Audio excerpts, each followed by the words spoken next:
High Definition continues. Welcome back. CPA Matt Bryant is back with us. Matt, good to see you. Nice to be here. Hard to believe that Father's Day weekend is fast approaching. This morning, some advice for fathers and from fathers. Let's start with the from. As a father, what kind of advice can we be imparting? It's a great idea to set up an allowance for a young child at a young age. It gives them a chance to see money coming in and understand that things have a value to them. Okay. What about savings? A good skill to sort of pass along as well, right? Yeah, it's great to start saving early. Investments accumulate over time, and the returns on investment can be compounded, and allows it to grow. Can you make part of the message for a child the idea of saving for the long term? Yes, saving for the long term is good, but it's also key to have some money set aside for the short term.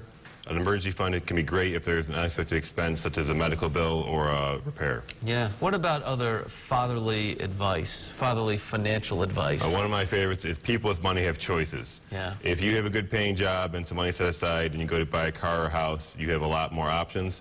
Whereas if you have little money, you might be have to settle for what's left. All right, so we've given advice as fathers here. What about taking some advice? What about advice for fathers? Where should we start? Start saving for college. Yeah. College costs keep going up and up.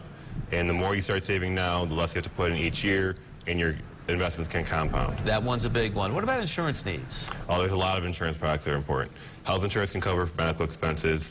Life insurance can cover in case somebody dies. Disability can cover if you can't work. Common theme in this section, debt. What advice can we give out there?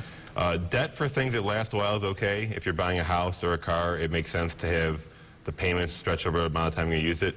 But debt can be troubling if you're using it for things that are short-term, like a trip. What about debt for college or classes? It's a good question.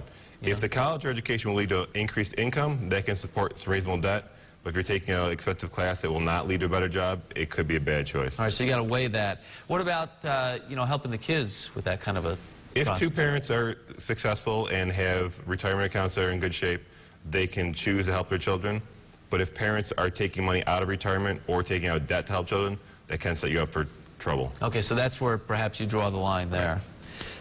Great advice this morning for fathers and everyone else listening in as well. Matt, good to see you. Thanks. Thank you. Always great advice on the State Society's website as well. It's NYS.